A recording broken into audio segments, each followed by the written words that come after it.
Regarding the State of the Union address yesterday, I was wondering your opinion of the American public. Do you think they actually bought what Obama said, or was it just some more presidential rhetoric? Well, there are always going to be those that drink the proverbial Kool-Aid. There are those out there that live, breathe, drink, defecate, if you will, Obama. And he can do no wrong in their eyes. Whether or not the vast majority of the citizens of this country bought into that, I would have to say a resounding no. I read or heard somewhere something regarding Mr. President. It was this. It was Obama. One bad, atrocious mistake, America. And I did clean that up a little bit because it was much more vulgar. But anyway, the thing with this guy is I actually believe that he believes that he's doing the right thing, that he's got the country on track, that he's providing, a good recovery for the country by the things that he's trying to do. And that's dangerous, because that would indicate that we've got somebody in the White House, that we've got somebody at the helm who's cruising along with false information or false intent. Let's just look back on a few of the things that he was speaking on last evening. He started out wonderfully about how great it is for the military to work together, all branches working together for a common cause, for a common goal, no matter the uniform, no matter the gender, etc. They're all working together and they got the job done. Yeah, it would be wonderful if they could do that in Washington, but they just can't. They won't. And the reason they won't is because they like what they're doing. And that's where the problem lies. That's why things never will get done.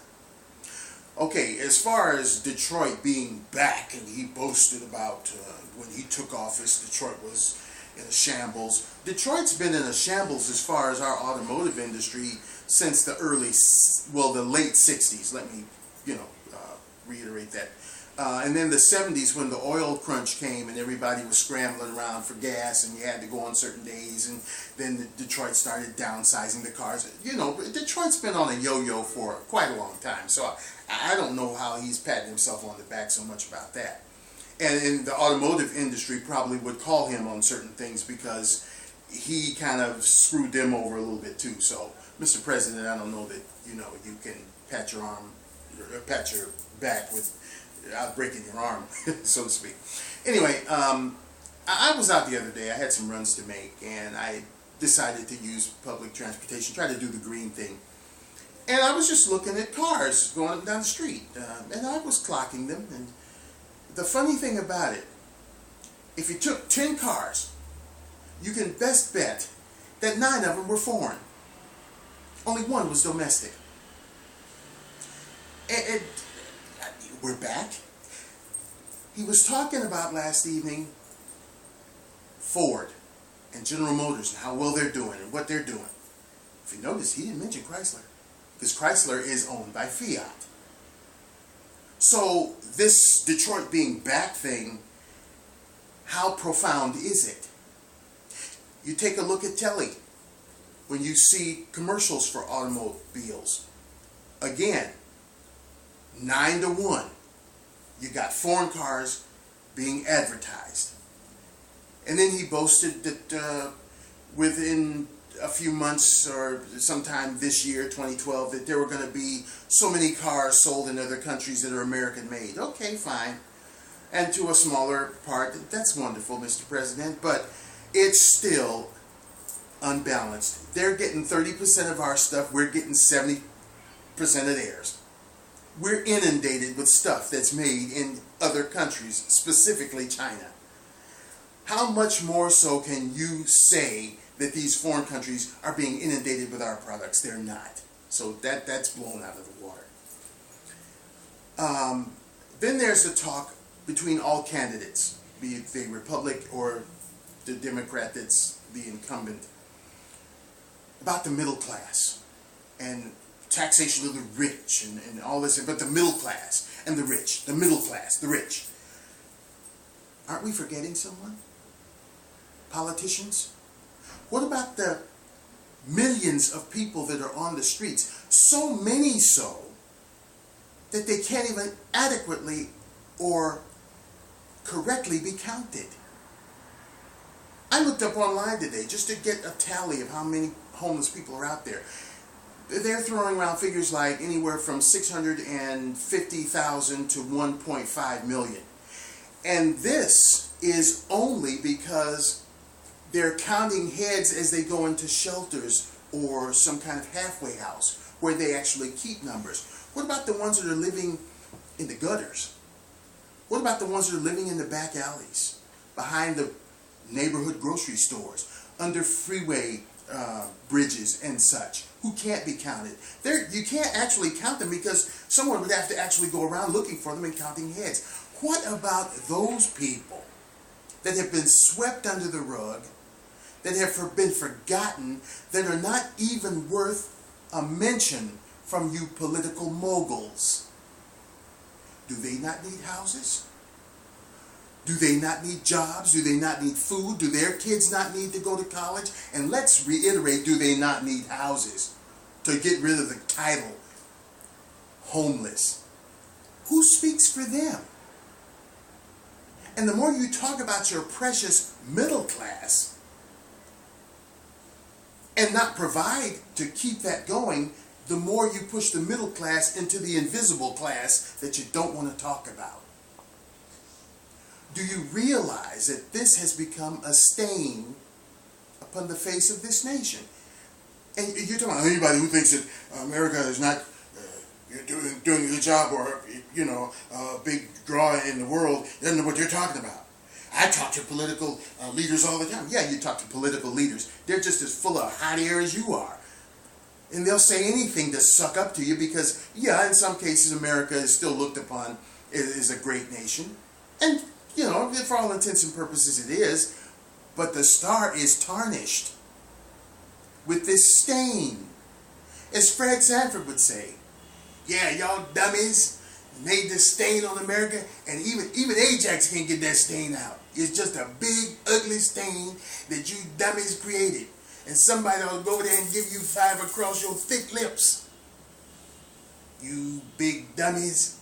Anyway, enough of that. But it's a serious thing, and nobody addresses it.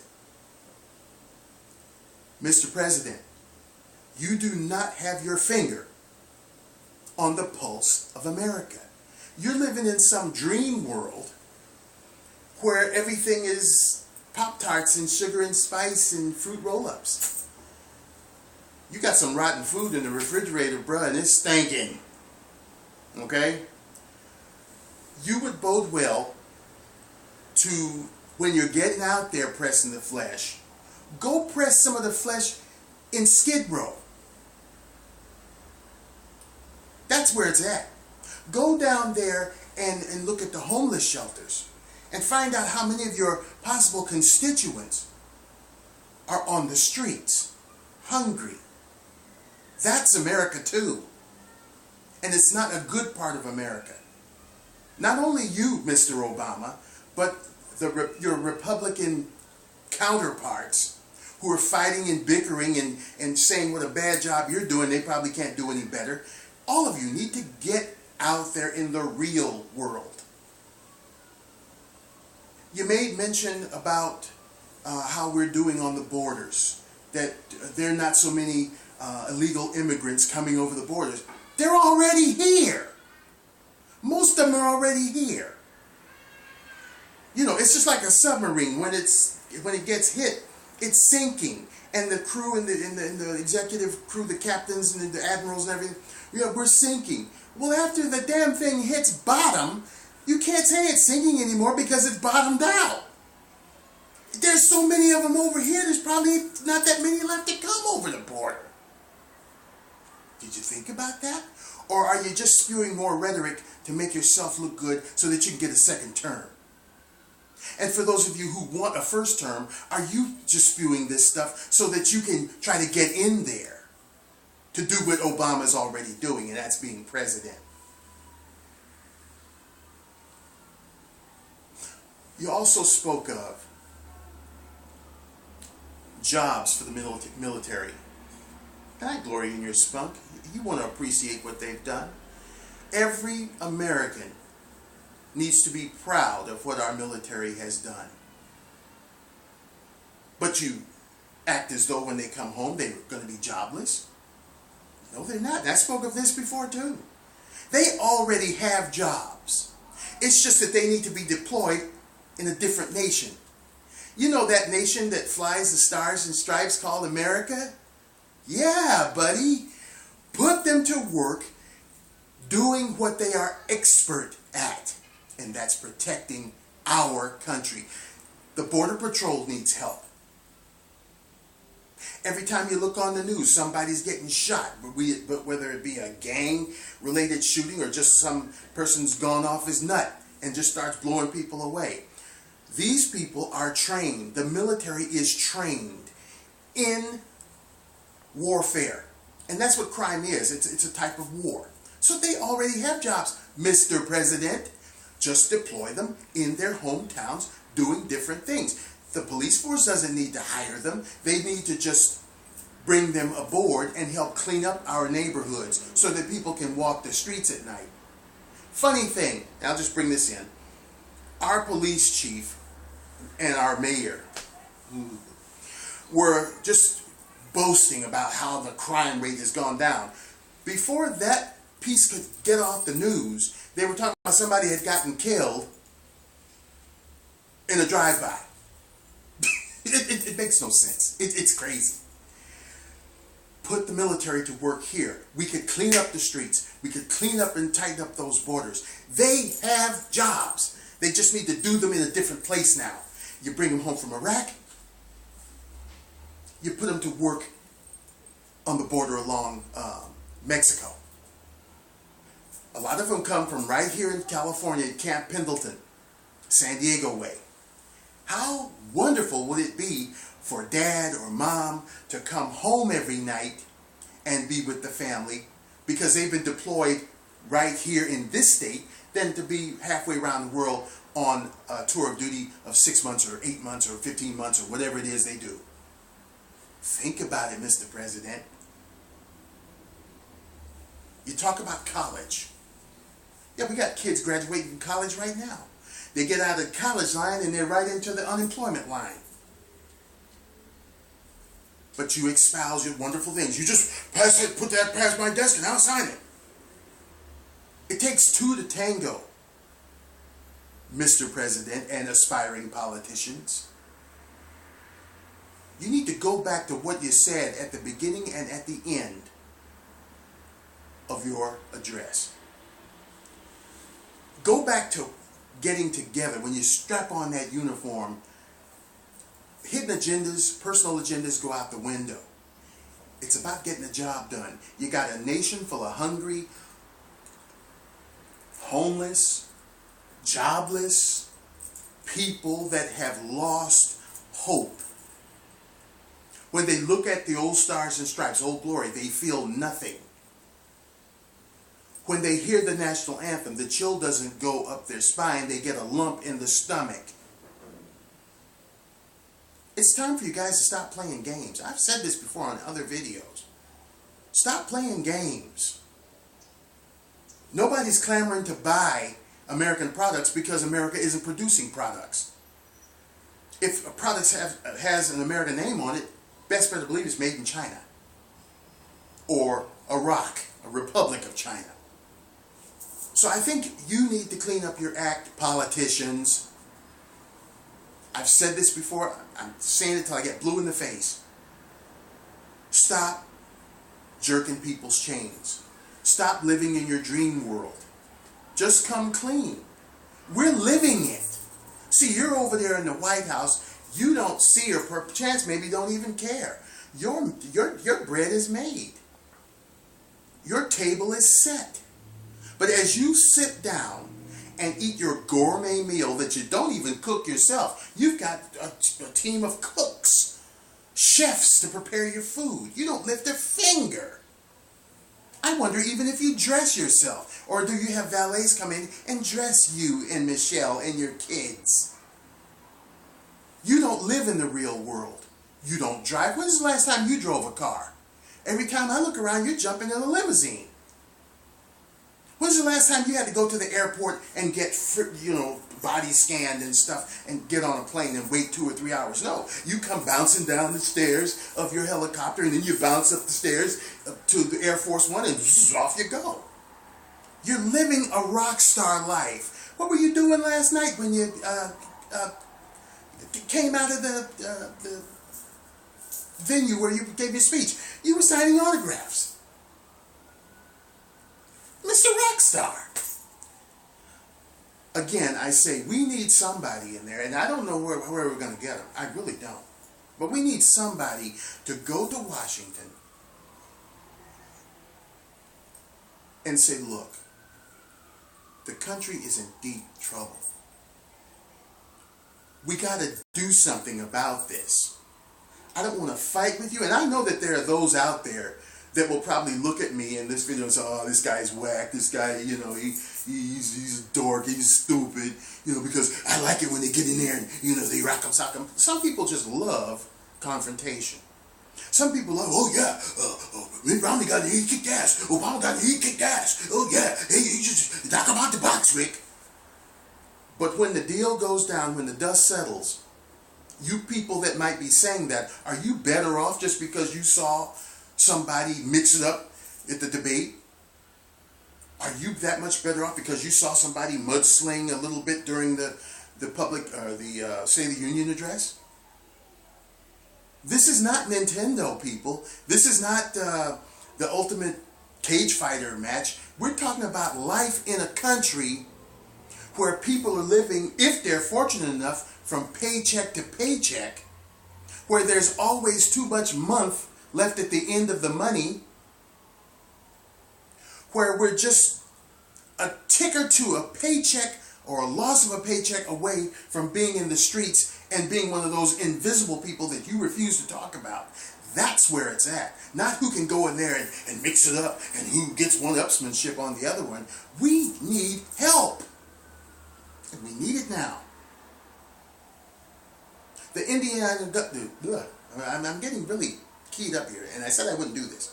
But the Indiana governor, who happens to be Republican, spoke after the address. And he was saying that if we're not careful, we're going to follow Italy and Greece and all those other European countries who are on the brink of disaster, financial bankruptcy. They can't pay their bills. Their gross national product is down. We're headed in that direction. We're going to be right in line. Because this guy's talking about how well the country's going. How can he stand there and smile and look like he's this great, big, wonderful, benevolent guy when we're in $15 trillion worth of debt? It shows the guy is he smoking something? As they said in the movie Half-Baked, have you ever been a president? Have you ever been a president on weed? It's some crazy stuff, man. Congress go. House go. What's this guy smoking? $15 trillion in debt. And oh yeah, the economy is improving. Okay, I don't know where we're going to get it. Maybe there will be some miracle. I'm hoping for one. I don't want to be totally pessimistic, but from what I'm seeing, people, I just don't see this going anywhere in a good place. The country is in a mess. They're talking about taxing the rich. I just have to say it, We've got all these people over here in this country that we've gotten from other countries that can't take care of themselves. How can you get your house in order when you've got all of these people that can't do for themselves, and you're constantly having to put out money for them? Put out money for education, for health care, for law enforcement, for this, for that, for the other. They can't afford to take care of themselves. If they can't eat, you got to give them food stamps or EPT cards, or whatever the hell those things are, you know, that's where a lot of the money is going. What happened to every tub has to sit on its own bottom? I don't see any countries accepting us. And I don't know of any countries that would accept us if we became a country that couldn't take care of our own people. We need to start thinking about what's good for this country. If you got all these people over here that you can't take care of, all these foreigners, I think they far outnumber the rich. Far outnumber. I heard an estimate that there's 20 million undocumenteds in the country. That's 20 million. I don't know that we have 20 million super rich people. So somebody needs to start thinking. Somebody needs to start stepping up to the line and making the tough call. Not being PC, but getting in there. Here's the point. If you gotta kick ass, kick some ass where it makes the most impact. Start kicking it after you get in the White House. If I were president, I'd be like a one-legged man in an ass-kicking contest so that I could get this country back to where it needs to be. One America. A country that takes care of her people. After that's done, then yeah, maybe if there's some room to bring some other people aboard, sure, I'm not against it. But I'm against it if it encroaches upon the birthrights of Americans. Where our people end up in the streets. Where our people end up with lack of education. Where our people end up with lack of dignity and respect. Yeah, I'm against it. America comes first. Her people comes first. And when we get some politicians in there that start thinking along those lines, then and only then might you turn this country around. But I'm going to tell you, we're in a hell of a mess. It's out of control, and it's come our way. And you should look to no one person as a savior, because they can't. You could put a team of presidents in Washington, and I doubt very seriously that they could clean up this mess unless somebody is willing to start making the tough call. And one of the toughest calls you can make is to get all them old farts out of Washington, out of those seats. Because they've become so lackadaisical in their thinking. They've become so stagnant in that cesspool of corruption and crap that is Washington, D.C., that you can never get anything done. So yeah, we're going to get a new president in 2012. You need to get rid of all of them. You get a new president, you get a new vice president, and then you get his new cabinet. Pull out a can of Raid, Black Flag, whatever. Spray them all down. Just exterminate the whole damn bunch of them. And start new. Yeah, they may screw up, but at least you have some new screw-ups in there. We got to try new things. We got to do new things. 20, 30 years ago, we baked a cake in the regular old oven. We put meat in the oven. We put vegetables in the oven. Now, and it took a long time to cook, a couple hours maybe. Now we got microwave ovens. You can cook a meal in minutes. In some cases, seconds, contingent upon what you're cooking. We used to have these big, clunky, 50 million pound televisions, just heating up and taking up space in our living rooms. Now we got flat screens. We have made so many different strides in time. But the stride that we most need to make, we fail. And that's the stride to keep this country solvent, to keep this country rich, to keep this country able to take care of her own people. Why are we in deep debt to China? Because of gross mismanagement. China should be in deep debt to us.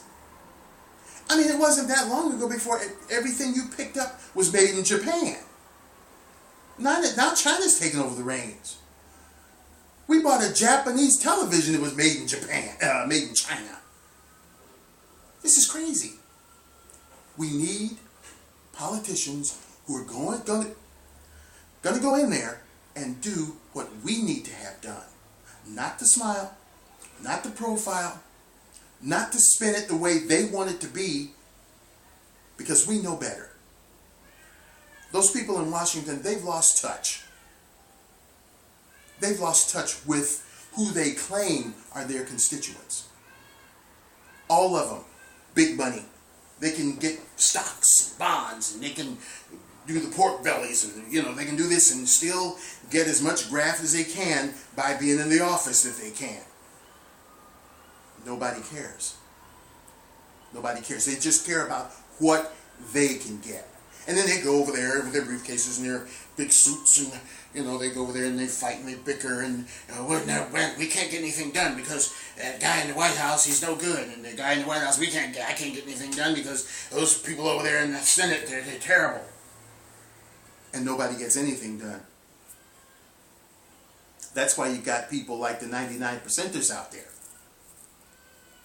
Yeah, they're scoffed at. They're a ragtag bunch. They don't have any vision. They don't have any purpose. Well, somebody's got to do something. Even if it is catch as catch can. Somebody's got to do something because you guys aren't doing it.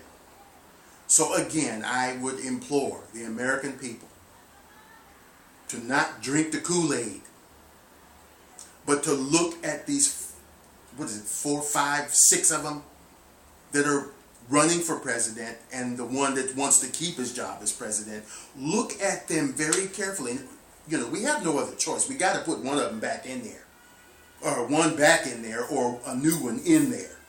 We have no other options. The country can't be without some kind of leader. All I'm saying is, look past the rhetoric. Look past the glitz.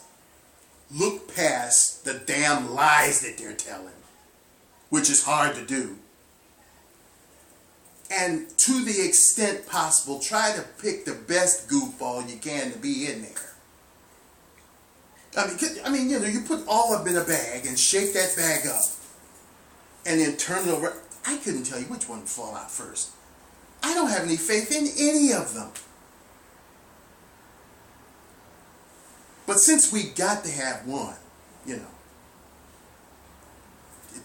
again, I'm repeating myself, try to pick the best one. Look at where they might stand on the issues. Try to look past the backbiting and the mudslinging and the irresponsibility of funding. All this funding they're all spending to try to get to be president, or try to get to be president again. They don't need to do that. We've got Facebook, we've got YouTube, we've got Twitter.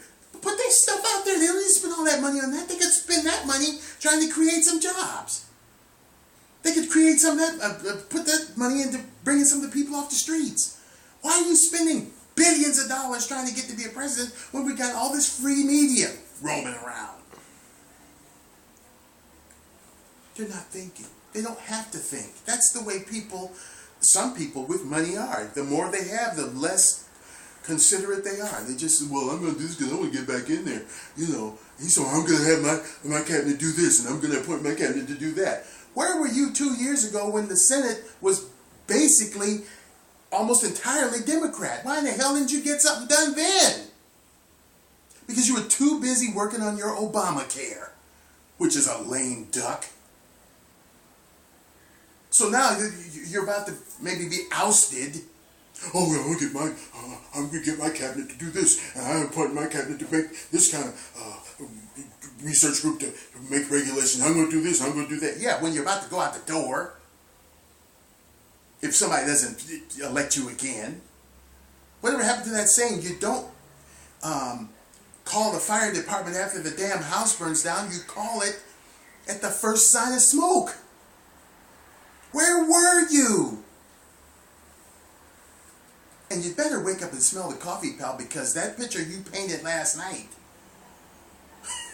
Da Vinci couldn't have done a better job. Well, hey, I'm living it.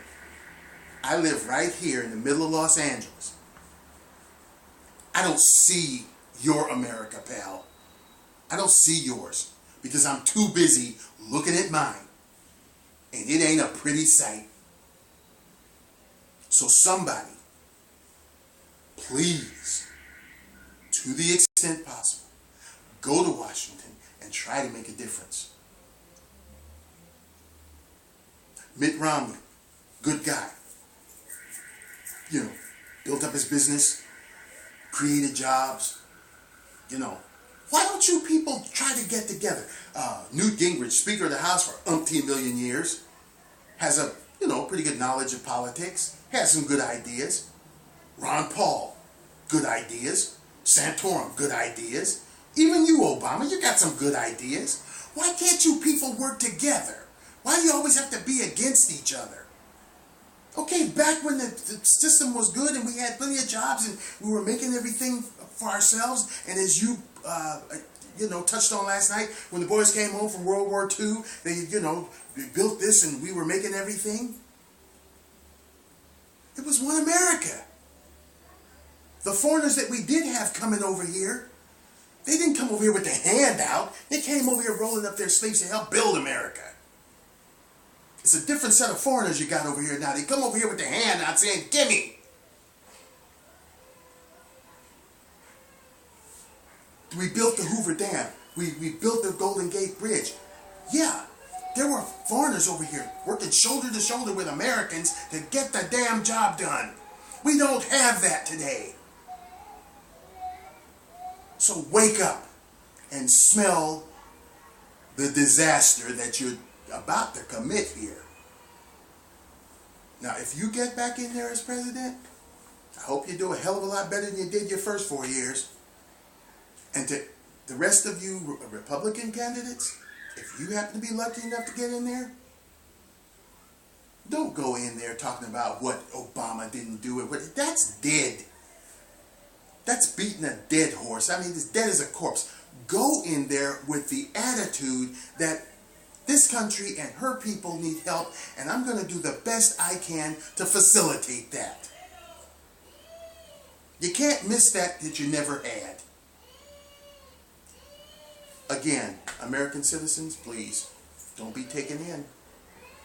If there are those of you out there who are not satisfied with this president and what he's done, remember that. Remember the first day he got in there and how high and happy you were. And remember this day. And your chance to rectify that problem with the next person that may take the reins. Don't drink the Kool-Aid. And that's my spin on it. I hope somebody's, listening and realizing what's going on. I'm out. Take care, people. Talk to you later.